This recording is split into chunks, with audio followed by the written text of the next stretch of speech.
Primus opens a portal, and we come into this alien land.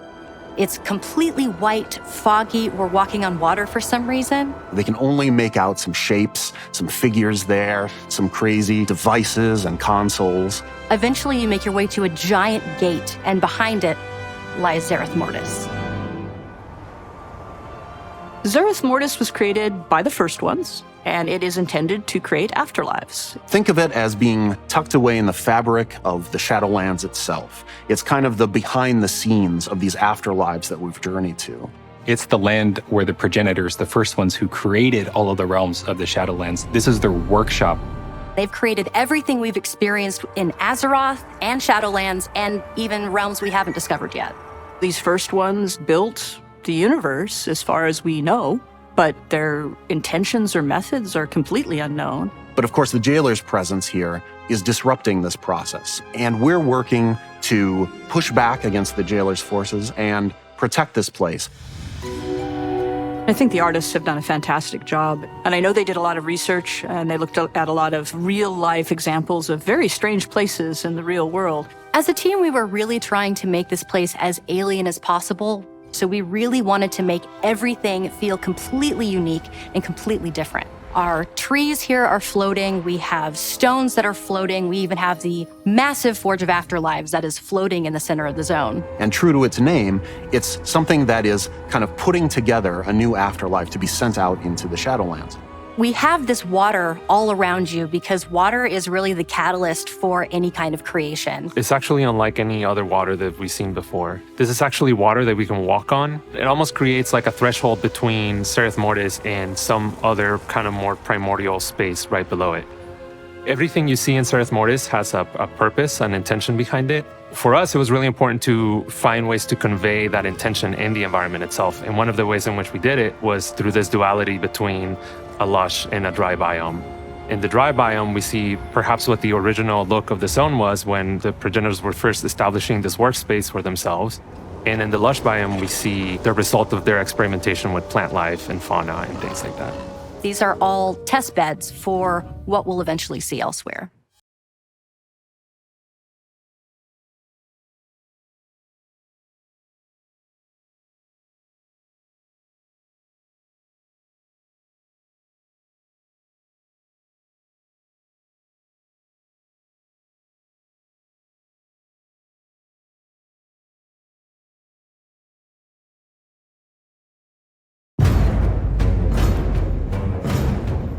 The Jailer's true goal has never really been to escape the Maw or to gain power. He's been focused on reaching this place called the Sepulchre, to go into this place of power and to really rewrite the rules of the universe.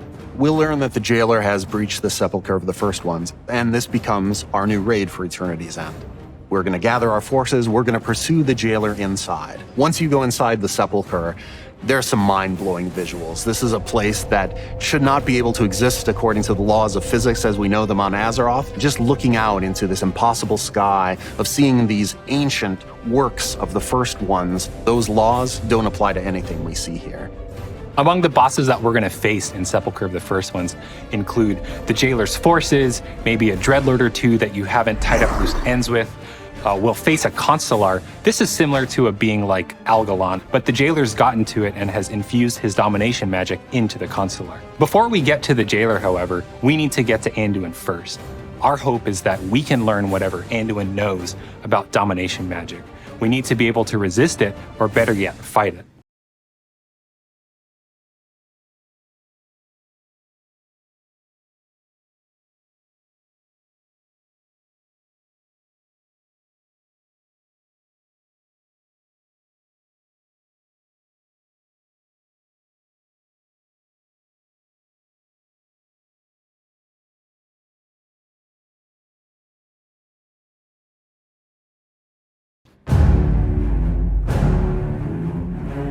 We know players have been waiting a long time for the return of tier sets, and as devs, we have too. It's a great blend of progenitor magic, golds, and metals, along with those class-defining silhouettes.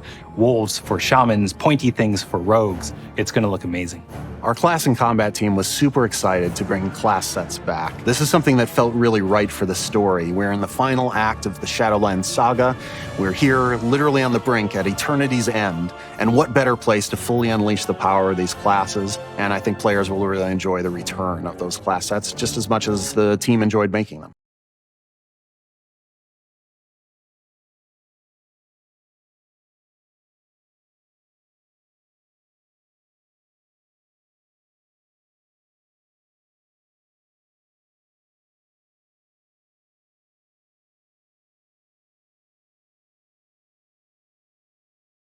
We have updates to professions, to soulbinds, to conduits.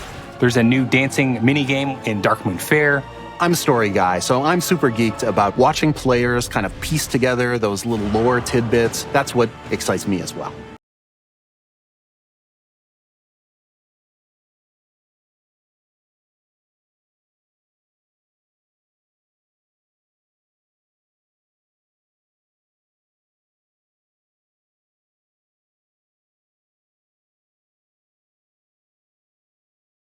I'm really looking forward to Season 3 of Mythic Plus. Tazavesh is getting split into 2 dungeons. If you're a raider, if you chase Keystone Master, if you're an achievement collector, there's something for everyone to do in this.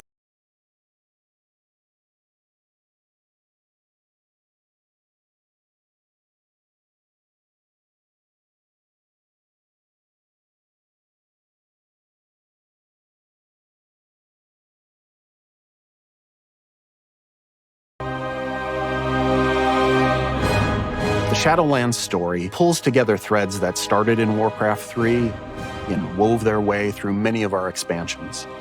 We approached it like a drama in 3 acts. Now, as the third and final act begins of the saga, we need to stop the jailer from reaching his ultimate goal, which is to rewrite the rules of reality. Eternity's End serves as the final chapter of one book of the Warcraft saga.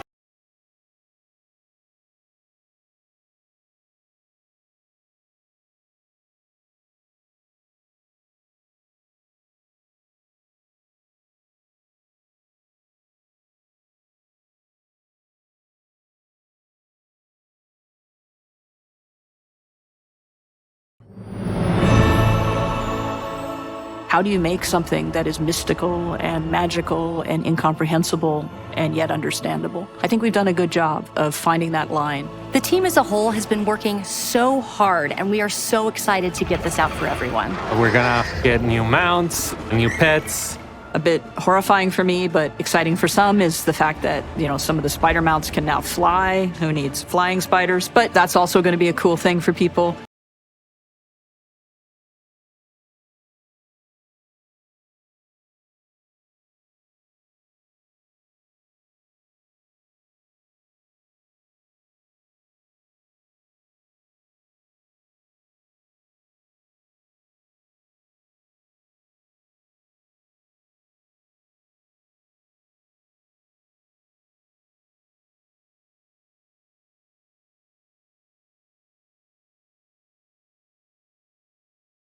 就算你逃到天涯海角，我也一定会抓到你，听到了吗？我一定会。Shadowlands is like the final chapter of one book of the Warcraft saga, and our team is already hard at work on the next stories to come. Can't talk about them quite yet, but when the time is right, we're going to be really excited to share them with you.